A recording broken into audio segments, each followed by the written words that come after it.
और we are waiting for that day जब आप हम लोग इक्वल होंगे. Thank you. Shri Rahul Gandhi ji.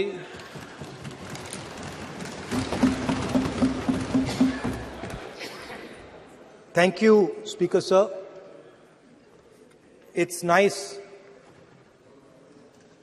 to be speaking for the first time in the new House in your presence.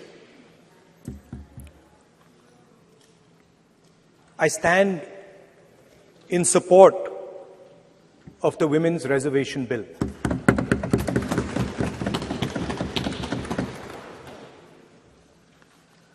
Yesterday, I was listening to the discussion, and the issue of the Sengol came up. And there was a conversation, a to and fro, about the Sengol. And also a little bit about the conversation about the transfer of power from the British to the people of India. Before handing over power to the people of India, the British asked the leadership of the freedom movement, who are we going to transfer power to? And of course, there was a little bit of arrogance in this statement, because they viewed India as a poor country. And the revolutionary answer that our freedom fighters gave was, we are going to transfer power to the people of India. So we became a country that from its inception gave the vote to all our women. And this was a revolutionary thing at the time. We also gave the vote to every single community. And the vote was a mechanism of transfer of power. It was designed to further transfer power to the people of India. And if you look at the journey from independence, it's been that journey. It's been a constant transfer of power, more and more and more power to the people of India, on one side. And on the other side, the counter idea that take away power from the people of India. This is the fight that is going on. And in fact, in many ways, it is the fight that is taking place today. Huge step forward in the transfer of power to the women of India was Panchayati Raj, where they were given reservation and they were allowed to enter the political system at scale. And this is another step. It's a big step. It is not a small step. And I'm sure everybody in this room, the treasury benches, the opposition, everybody agrees that this is a very important step for the women of our country. They fought for independence. They are as capable as any man, in many ways more capable, and should be given as much space as they possibly can be given. There is one thing, in my view, that makes this bill incomplete. I would like to have seen OBC reservation included in this bill. I think it is very important that a large chunk of India's population, large chunk of India's women should have access to this reservation. And that is missing in this bill. There are also two things that seem strange to me. One is the idea that you require a new census to implement this bill. And the second is that you require a new delimitation to implement this bill. In my view, it is quite simple. This bill can be implemented today by giving 33% of the seats in the Lok Sabha and the Vidhan Sabha to India's women. And so I wonder if this is not designed to push the ball forward. To push the ball forward 7, 8, 9 years, and then let this thing play out the way it does. I know my friends tend to like to take the attention of people away from other issues.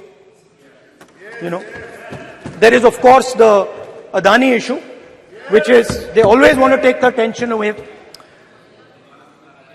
But there is another, I would like to say that. One of the things that, this is quite a nice building. Nice peacocks. Nice peacock feathers on the ground. Nice peacock feathers in the chair. It's a nice, tasteful building. But frankly, I would have liked to see the President of India in this process. The President of India is a woman. She represents the tribal community, and it would have been befitting to have her visible in this transfer from one house to the other. So, one of the things that the government likes to distract from, of course, is Mr. Adani. And there is another thing that the government likes to distract everybody from. And that thing is called the caste census. For some reason, and I don't quite understand what this reason is, the moment the opposition raises the issue of caste census, the BJP tries to create a new distraction, a new sudden, event, so that the OBC community and the people of India look the other way. In my research for this speech, I took a look at the different institutions that define how our country moves forward. There are many.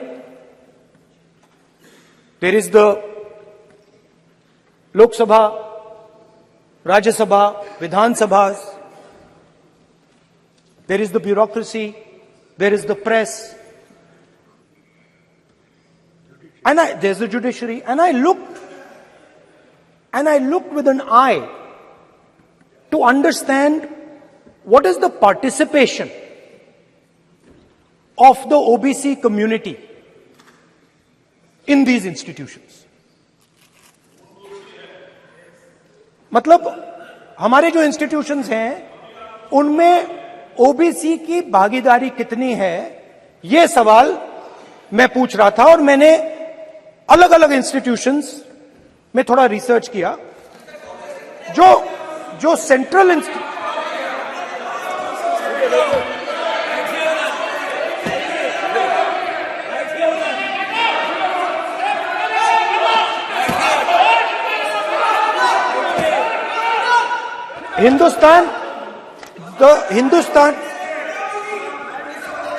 the central, don't worry, don't be scared, we are discussing, डरो मत, हम caste census की बात कर रहे हैं, डरो मत.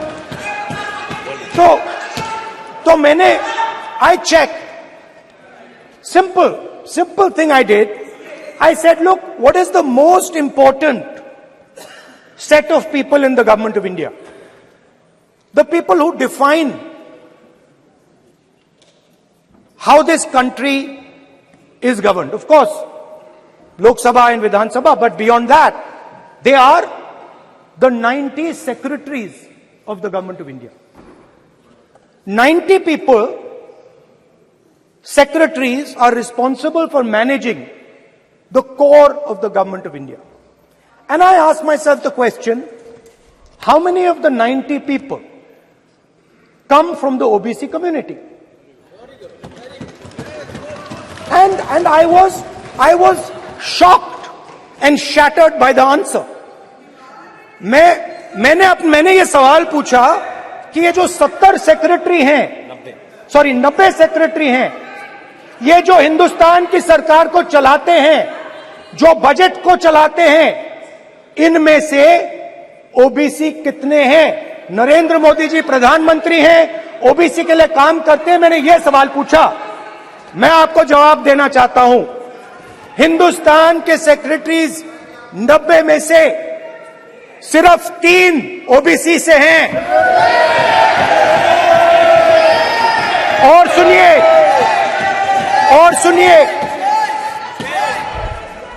सुनिए, नहीं घबराइए मत, डरो मत। और सुनिए, ये जो सेक्रेटरीज हैं जो ओबीसी कम्युनिटी से हैं, ये हिंदुस्तान के सिर्फ 5% बजट को कंट्रोल करते हैं। मतलब अगर हिंदुस्तान का बजट 44 लाख करोड़ का है, तो ये 2.47 लाख करोड़ मतलब 5% कंट्रोल करते हैं। और सुनिए, मैं कर रहा हूं, मैं वहीं आ रहा हूं।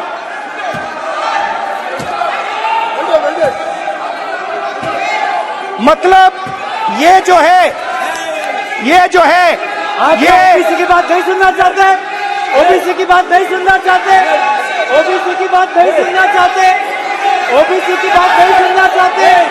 आप ओबीसी के खिलाफ हैं, आप ओबीसी के खिलाफ हैं, ओबीसी के खिलाफ हैं।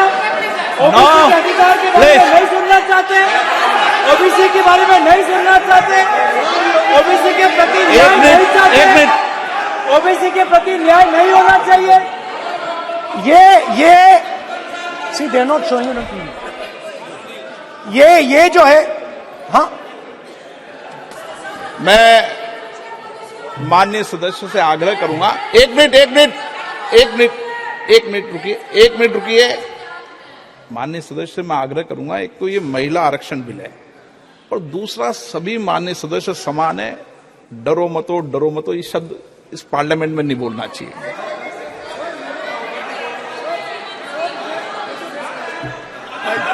सर, ये जो डिस्कशन है, sir, speaker sir, this discussion,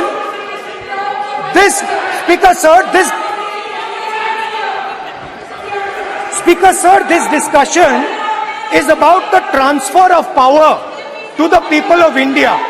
The women being one group of the people of India and the OBC community being another group of the people of India. And I am elaborating that the OBCs, who number a huge percentage, have 3% of the 90 secretaries of this country and control and define 5% of India's budget. This is an insult and a shame to the OBC community. ये OBC community का अपमान है। तो सवाल उठता है कि इस देश में कितने ओबीसी हैं, कितने दलित हैं, कितने आदिवासी हैं, और उस सवाल का जवाब सिर्फ कास्ट सेंसस से मिल सकता है। तो मेरा सरकार को एक सुझाव है, सबसे पहले ये जो महिला का बिल है, इसको आप पास कीजिए, आज पास कीजिए, ये जो आपके लागू कीजिए, और ये जो डिलिमिटेशन है जो आपने बोला है, और ये जो सेंसस है, इसकी कोई जरूरत नहीं है। 33% आप महिलाओं को सीधा दे दीजिए। और दूसरी बात, इसको बदलिए, इसको आप बदलिए। कैमरा नहीं है सर, कैमरा नहीं है, आपको दिखाएंगे सर। पूरा भाषण में आपको ही दिखाई कैमरा ये आप बदलिए। ये जो लिस्ट है ये ओबीसी समाज का अपमान है। 90 लोग हिंदुस्तान के सेक्रेटरी हैं, उनमें से 3 लोग ओबीसी समाज के हैं, 5% बजट को कंट्रोल करते हैं। तो जल्दी से जल्दी आप कास्ट सेंसस कीजिए, जल्दी से जल्दी जो हमने कास्ट सेंसस किया था उसका डेटा आप रिलीज कीजिए, और अगर आप नहीं करेंगे तो हम कर डालेंगे। Thank you. धन्यवाद।